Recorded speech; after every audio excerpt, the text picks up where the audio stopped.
পাইনি বলেই আমার এই জীবনকে আমি বেছে নিয়েছি। ওই জীবনে কোনোদিন কাঙ্গালের বেশ আমি ধারণ করবো না। একদিন আমি কাঙ্গালে ছিলাম বলে, একদিন আমি ভিখারি ছিলাম বলে সমাজের মানুষ আমাকে কুত্তার মতো দাঁড়িয়ে দিয়েছিল। আমি কাঙ্গালের বেশ ধারণ করতে পারবো না। স্বামী, তুমি কেন বলছো না স্বামী? তুমি তো সারা জীবনের জন্য তুমি এই ভিখারির বেশ ধারণ করছো না তো, শুধু আজকের দিনটুকুর জন্য, কিছুক্ষণের জন্য আমার সুখের চিন্তা করে তোমার জীবনকে অতিবাহিত করবার জন্য এতটুকু অনুরোধ আমার লাগবে না? বেশ, তবে তাই হবে, তাই হবে গঙ্গায়, আমি তাই করবো। তোমার যাই আদেশ আছে আমি তাই মানবো। তবে চলো খোঁজা চলো, এবার আমাকে শুভ সন্ধ্যা পথে তুমি সাজিয়ে দাও, কিভাবে কেমন করে কাঙ্গালের বেশে ধারণ করতে হয়। এসো এসো খোঁজা, এসো। স্বামী, আবার তুমি আমার পিছু ডাকলে। এসো না স্বামী, এসো না, আর একটু কথা রয়েছে। বেশ বন্ধা, বলো আর কি কথা রয়েছে তোমার? স্বামী গো, জানো আমি একদিন স্নান করতে গিয়েছিলাম, চারি প্রান্ত হয়ে হোর হোর করে ভক্ত বাবা মায়েরা যাচ্ছে, জানো কিভাবে কেমন করে যাচ্ছে? ও স্বামী, জানো তারা তো সকলেই বসলো, তাই তুমি দেখনি ছলনা করে যাচ্ছ, তোমাকে এতটুকু সময় তো বৈষ্ণব ধারণ করতেই হবে। বেশ বলো, সেটা কিভাবে কেমন করি? ও স্বামী, তবে কৃপা করে স্বামী ক্রোধী হয়েও না, তোমাকে কিছুক্ষণের যত্ন ওই 16 নাম 32 অক্ষর জাপ করতেই হবে সেখানে।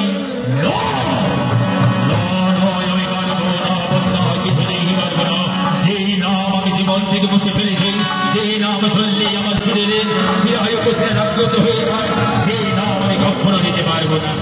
স্বামী, তুমি তো সারা জীবন নেবে না, শুধু কিছুক্ষণের জন্য আমার চিন্তা করে এতটুকু সময় নেই আমরা। স্বামী বেশ বলো, সে নামে কিভাবে কেমন করে দিতে হয়? তবে শোনো স্বামী, হরে কৃষ্ণ হরে কৃষ্ণ কৃষ্ণ কৃষ্ণ হরে হরে, হরে হরে রাম রাম হরে হরে। পদ্মা, এই নাম আমায় নিতে হবে? আমি কি পারবো পদ্মা? আমি তো পারবো না। আমি জ্ঞানগত অবস্থায় এই নামকে আমি ভুলে গিয়েছি, আর যে নাম তুমি শোনালে এই নাম তো আমি নিতে পারবো না পদ্মা। স্বামী শুধু নাম নিলে হবে না, আমি জানি তোমার মধ্যে এ নাম লুকিয়ে রয়েছে। তবে শোনো স্বামী, শুধু নাম নিলে হবে না, আমি দেখলাম সেই বাবারা সেই মায়েরা সকলে মিলে হাতে হাতে তালি দিয়ে এই মধুমাখা হরির নাম জপ করে করে ওই ভাগবত জয়ের দিতে যাচ্ছে। পারবে না, পারবে না স্বামী, তুমি আমার চিন্তা করে আমার সুখের জন্য এতটুকু সময় সে নাম নিতে। এবার এই নাম তুমি আমায় দিলে, এই নাম যদি যেতে যেতে আমার স্মরণে না থাকে। শোনো স্বামী, তুমি ছাড়বে কেন? এই নাম আমার গৃহ থেকে শুরু করে যতক্ষণ পর্যন্ত ভাগবত আসলে তুমি যাচ্ছ না, যতক্ষণ পর্যন্ত ভাগবত আসলে সকলে আসছে না, তুমি এ নাম কিছুতেই ছাড়বে না। তাই হবে বদ্দা, তুমি বলো আরেকটি বার বলো। তোমার তালে তালে তালিম নিয়ে আমি মুখস্থ করি, শুধু একটি দিনের জন্য, এতটুকু সময়ের জন্য আমি তোমার জন্য সব করতে পারবো বদ্দা। এবারে বলো, আমাকে ভালো করে শিখিয়ে দাও। শোনো স্বামী, আমি তো তোমাকে ভিখারি বেশি ধারণ করিয়ে দেব, তবে এবার আমার হাতে মিলিয়ে আমার সঙ্গে তালে তালে মিলিয়ে আমি যেভাবে গাইব তুমি আমার সঙ্গে সেইভাবে গাইবে। কেমন? বেশ বদ্দা, তবে তাই হবে।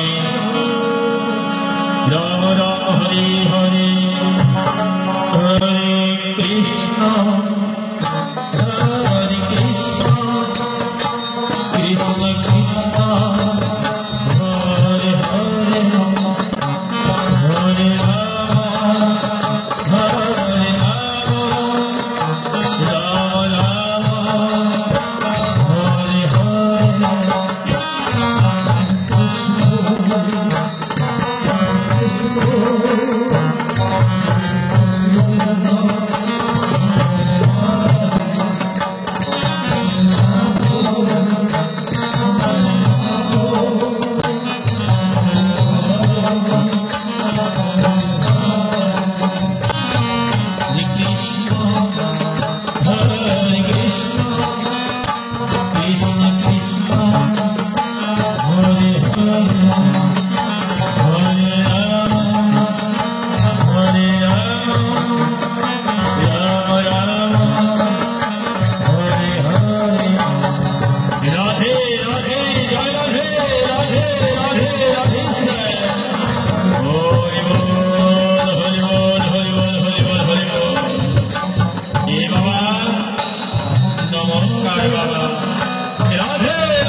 এই সপ্তম দিবস ধরে আজকে আমাদের সকলে সৌভাগ্যবান হয়েছে গো বাবা। এই ভাগবত জয়ন্তীতে মধুর মধুর প্রভুর নাম শ্রবণ করে হৃদয়ে আমাদের শীতল হয়ে গেল বাবা। হরি বল হরি বল হরি বল। এবার আসন গ্রহণ করি রে ভাই, আসন গ্রহণ করি।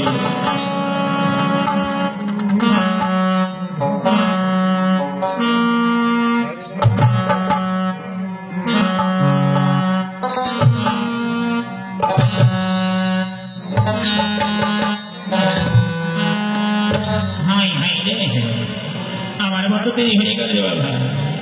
রাধে রাধে, সকলে ভালো আছো তোর বাবা? ঈদ ছুটি দেরি হয়নি, ভালোই দেরি হয়েছে, তবে সকলে ভালো আছো তো? যাকে জীবনটারে শান্ত করতে পেরেছি রে বাবা। এই 7 দিন ধরে আজকে আমার এই পূজা মানুষটাই ভাগ বলে আসলে আস্তে আস্তে রে বাবা। বড় কষ্ট করে আসলেও মানুষ যেন ভঙ্গ করবার জন্য এটা সৎসঙ্গে তাই না এ বাবা। প্রণাম তব চরণে রে বাবা, প্রণাম তব চরণে।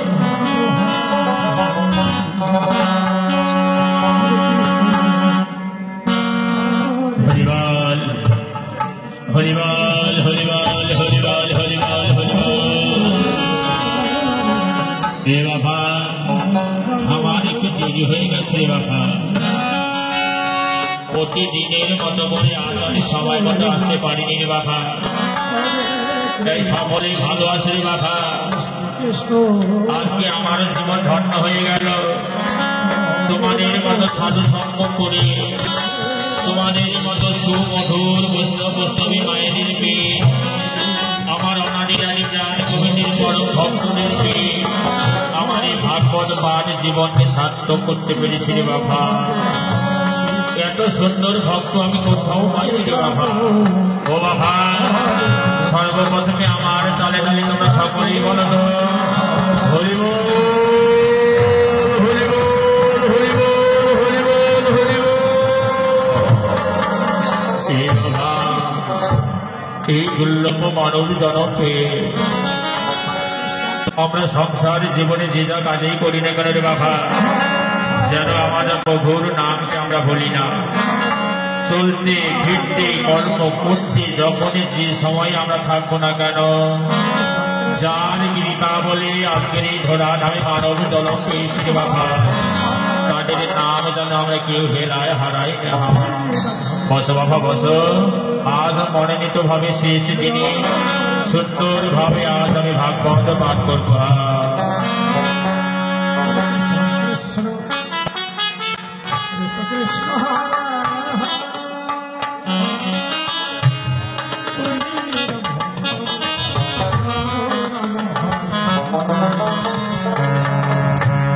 হরে কৃষ্ণ হরে কৃষ্ণ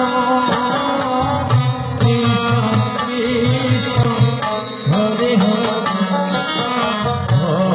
হরে রাম হরে রাম রাম রাম হরে হরে।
আমি কি বলতেছি বাবা, আজকে আমার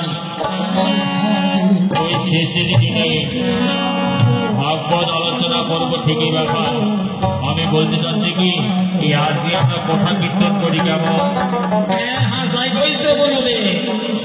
আজকে ভাগবতের আলোচনা ওই কথা কিন্তু বেশি ভালো লাগে।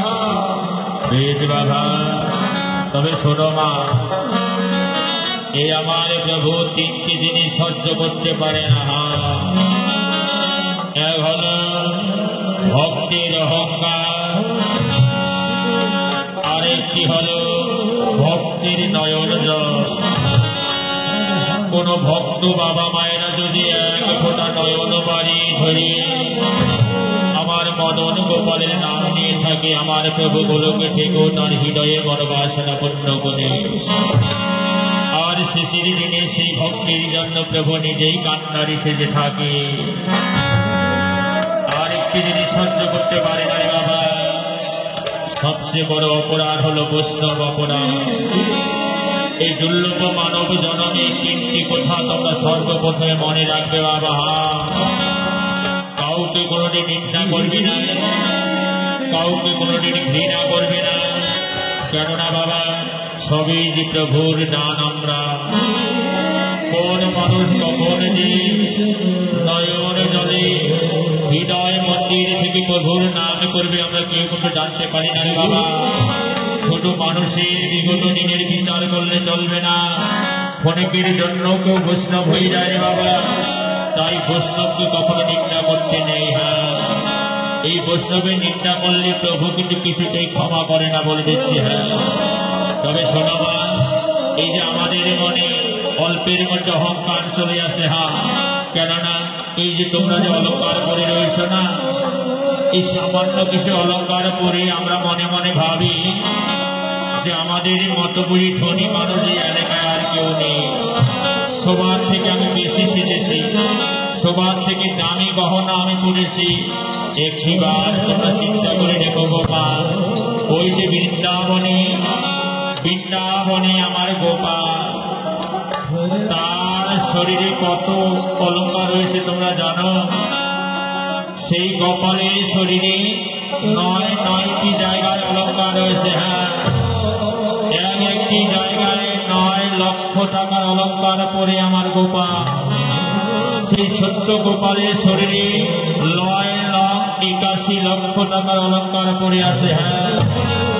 সেই গোপাল কিন্তু কখনো নিজের শরীরের দিকে তাকায় না রে বাবা।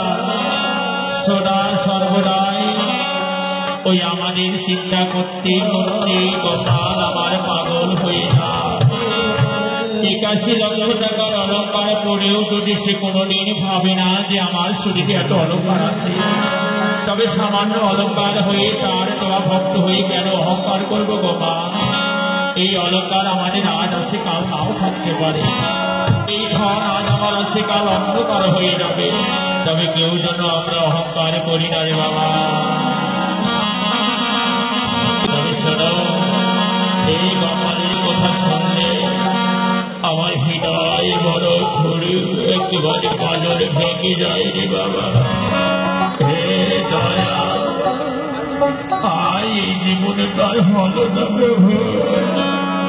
পর জন্মে যদি তুমি আমার দুর্লভ মানব জন্মে এই জন্ম দাও ধরা ধামের বুকে, তবে যেন আমি তোমার সোনা সর্বদাই ওই ছোটবেলা থেকে তোমার নাম করতে পারি, তোমার যেন নাম করতে পারি। ও মা, গো, হে বাবা, এই তোমরা কোথায় গেলে বাবা? কোনো দিকে কোনো ভক্তবেদী দেখতে পাচ্ছি না, তবে কেন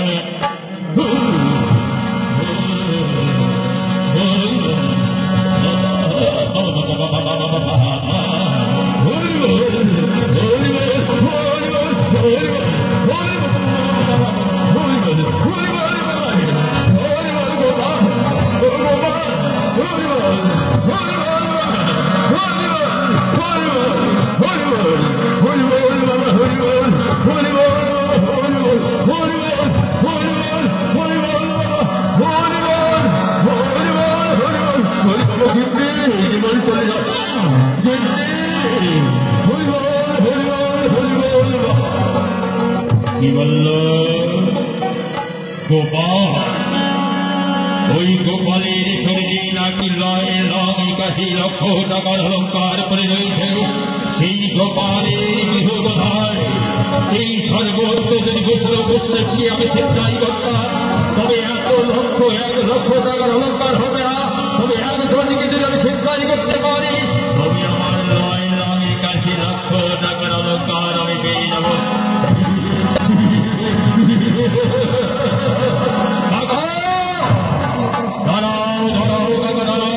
সেই গোপালের গৃহ কোথায় তুমি একটি বার বাধ্য করে বলে যাবো, সেই গোপালকে আমি চিন্তাই করতে যাবো, সে যেখানে থাকবে না কেন, সর্বপ্রত বাজারে থাকবো, আমি সেই গোপালকে যাই।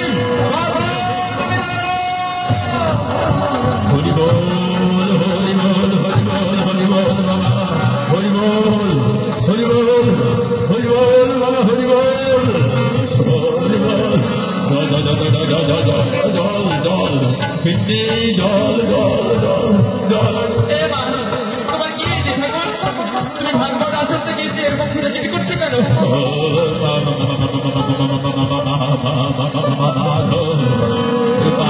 কি বলছো মাধব? কোথায় মাধব? তুমি 7 দিন ধরে ওই ভাগবত আসর করে কি তোমার মাথা নষ্ট হয়ে গেছে নাকি? আর বাবা মাধব কেন আসবে? মাধব আমাদের গিয়ে এসে কি করবে? আমাদের কাছে কি আছে মাধব জানে না? ওই দস্যু তো নিশ্চয় জানে যে আমরা ভিখারি। তুই মাধবের চিন্তা কেন করছো? কিছুতেই মাধব আমাদের গিয়ে আসবে না। তুমি আমার বাবা বাবা বাঁচাও বাঁচাও, এই মাধব এই মাধব মাধব আমায় এই জল জল জল জল জল জল এই বাবা জল জল জল জল জল জল জল জল জল বাবা হরি বল হরি বল কাকা হরি বল হরি বল হরি বল হরি বল যেমনে ভেসে গেছে আর বলি জীবন রক্ষা করতে পারলে না। সেনা তুমি ঘরে চুপচাপ থেকে দেখি মাধব কিসের জন্য এসেছে, কি বা চাই আমাদের কাছে। বাবা মাধব মাধব তুমি তো জানো বাবা আমরা ভিখারি, তাছাড়া তোমাকে তোমার মতো আমাদের কিচ্ছু নেই রে বাবা। এই অভাগিনীর জীবন ছাড়া আর তোমার এই কাকা বাবুর জীবন ছাড়া আমাদের কাছে কি পাইবে তুমি বলো? আর কেনই বা কোন অপরাধে আমাদের হত্যা করবে বলো? কাকিমা কাকা বাবুকে আমার সামনে আসতে বলো। বলো না বাবা বলো না, তোমার কাকা বাবুর শরীরটা বড় খারাপ। কাকিমা ভিত্তি মিথ্যা বলবার চেষ্টা করবে না তুমি। কাকা বাবু এখনই ভাগবত জয়ন্তী থেকে আসলো আর বলে আসলো ওই 9,81,00,000 টাকার অলঙ্কার করে রয়েছে, ওই তার নাম নাকি গোপাল। আর সেই গোপালের গৃহ কোথায়, গোপাল থাকি কোথায়, সেই ঠিকানার কথা বললো না হয়। তাই তো তার ঠিকানার জন্য আমি কাকা বাবুর কাছে এসেছি। যাও শীঘ্র করে কাকা বাবুকে আমার কাছে পাঠিয়ে দাও। দুর্গা দুর্গা হে প্রভু তোমার করুণ করুন প্রভু। এবারে বুঝি তুমি অফল গাছে ফল ধরিয়েছ দয়া। ঠাকুর ও ঠাকুর এ তুমি ভাগবতে নাকি গোপালের কথা বলেছিলে? গোপালের কথা বলেছিলাম তো। এসো না তুমি কি বলেছিলে যে গোপালের শরীরে 9,81,00,000 টাকার অলঙ্কার রয়েছে? বলেছিলাম তো। তবে শোনো না তার গৃহ কথা তুমি বলো নি? এই সবই তো বলেছিলাম। কেন কি অপরাধ হয়েছে রে বাবা? হরি বল গোপাল রে, আর বুঝি আমার রক্ষা করতে পারলে না প্রভু। গেল গেল একটি মাত্র জীবন, সেটাও আমার গেল। কেন কেন ব্রাহ্মণী আমায় কি বলতে যায়? শোনা সেই গোপালের ঠিকানা যায়। হরি বল হরি বল হরি বল হরি বল। দয়াল রক্ষা করো, দয়াল রক্ষা করো, জগৎবাসীকে রক্ষা করো, তোমার ভক্তকেও তুমি রক্ষা করো। বাবা মাধব কাকা তোমাকে কত করে আমি চিৎকার করছি যে কাকা বাবু তুমি শোনো শোনো আমার কথা শোনো। তুমি আমার কথা না শুনে এমন ভাবে ছুটে আসলে কেন কাকা?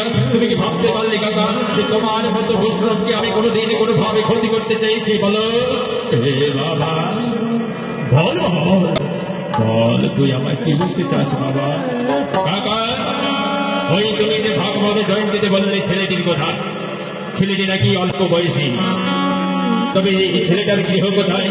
আর তুমি যে সত্যি সত্যি কি বললে কাকা ওই ছেলেটি 9টি জায়গায় 9,00,000 টাকার করে অলঙ্কার করে থাকে? হ্যাঁ রে বাবা একেবারে ঠিক কথা শুনেছিস রে বাবা। ওই ছেলেটা না একেবারে লয় লং 81 টাকার অলঙ্কার পরে আছে। হ্যাঁ বলো কাকা বলো, আর দেরি করো না কাকা, সেই ছেলেটার বাড়ি কোথায়? এ বাবা, সেই ছেলেটার বাড়ি তো অনেক দূরে রে বাবা। বলো কাকা, তত বলেই যদি হোক না কেন, আমার সেই ছেলেটির প্রয়োজন রয়েছে। আমি তাকে ধরতে চাই, তাকে ধরে তার সমস্ত অলঙ্কার ছিনিয়ে নিয়ে আমি আজ বলে ধরে আমার পদ্মাকে নিয়ে আমি সুখে শাসতে থাকতে চাই। এ বাবা, তুমি যাবে সেখানে বাবা, সেটা হলো বৃন্দাবন। যাবো কাকা, সেই বৃন্দাবনেই আমি যাব। এ বাবা, বৃন্দাবনে যেতে হলে তোমাকে কমসে কম 3 মাস লাগবে রে বাবা। 3 মাস কেন বাবা, যদি 6টি মাস লেগে যায়, এই 6টি মাস আমার অতিবাহিত করে আমি আজ জীবন ধরে যদি ছুটি থাকতে চাই, সারা জীবন ধরে আমার যদি পথটাকে আমি খুশি করতে পারি, তবে আমার 6টি মাস কোনো ব্যাপার নেই। কাকা বলো বলো, সেই কোথায় থাকি? সেই বৃন্দাবনে তার পিতামাতার নাম কি? এ বাবা, তার পিতার নাম হলো নন্দরাজ আর মায়ের নাম হলো যশোদা।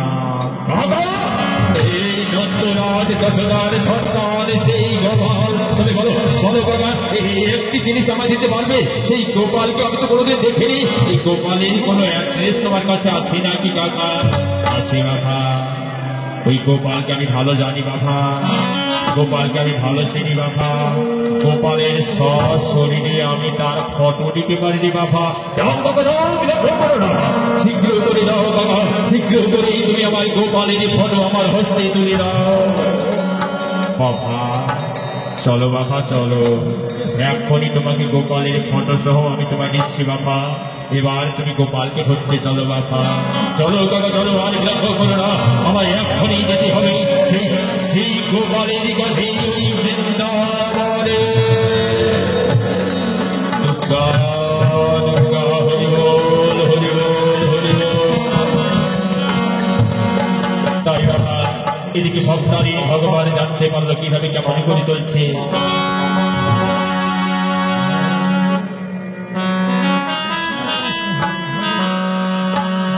হরে কৃষ্ণ হরে কৃষ্ণ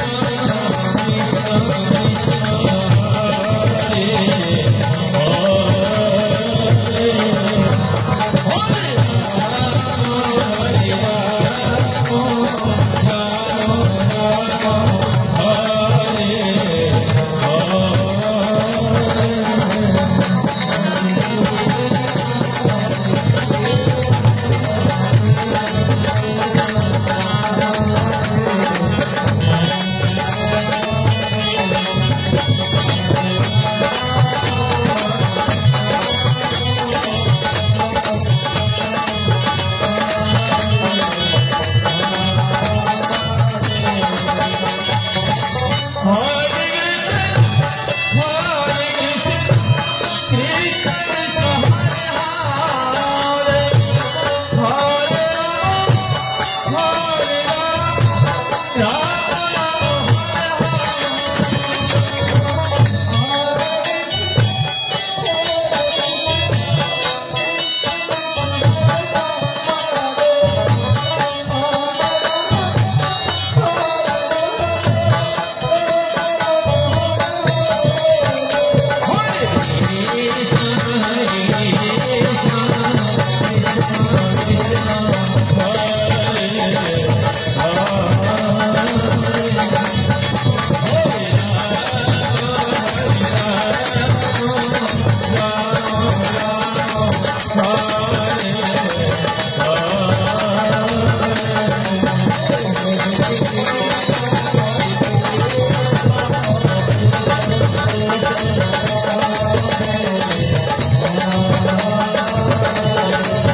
ভক্ত আমার, এক আমার পরম ভক্ত, এই ধরাধামের বুকে কোন ভক্তিমতী মায়ের গর্ভে যদি কোন সুসন্তান জন্মগ্রহণ করে, যেমন করে মাটি ভালো হলে ফল ভালো হয়, তেমনি মা ভালো হলে সন্তানকেও ভালো হতে হয়। কে ভক্তিমতী মা আমার সদা সর্বদাই আমার চরণ ফুটে ছড়ে কিছু রাখতো না, সে মায়ের গর্ভে এক দুর্ভাগ্য সন্তান জন্মগ্রহণ করে সমাজের অন্যায় বিচারে সে এমন ভাবে দস্যু হয়ে উঠেছে ভক্ত আমার, যার ভয়ে সেই জেলার মানুষ স্থির থাকতে পারে না। কোনো কারণে কোনো ভক্তির যদি ভক্তির ভিতরে প্রকট হয়ে থাকে, একদিন না একদিন সে ভক্তকে আমার আমি করে নেই। তাই সে পরম ভক্তকে তো আমি হেলায় হারাতে পারি না। তাই ভক্তের প্রেম উদার করতে গিয়ে আমি এক ভক্তি পরায়ণা মায়ের সনে তার বিবাহ বন্ধনে লিপিবদ্ধ করে দিয়েছি। সেই ভক্তিমতী মা আমার এমন ভাবে তার দেওয়া স্বামীকে এমন ভাবে ভক্তির ডুরে বেঁধেছে, আজ আমাকে ধরবার জন্য পাগল এসে পাগলের মতো হয়ে গোপাল গোপাল বলে চিৎকার করছে। তো বাবা এই ধরাধামের বুকে কোন শব্দ যদি অজ্ঞানত ভাবে বারবার আমার নাম নিয়ে নয়ন চলে হাসে, সে ভক্তের ডাকে আমি আর স্থির থাকতে পারি না। দেখি আমার ভক্ত কিভাবে কেমন করে আমায় ডাকে, ভক্তকে রক্ষা করতে বারবার ছুটে যাবো আমি তার কাছে।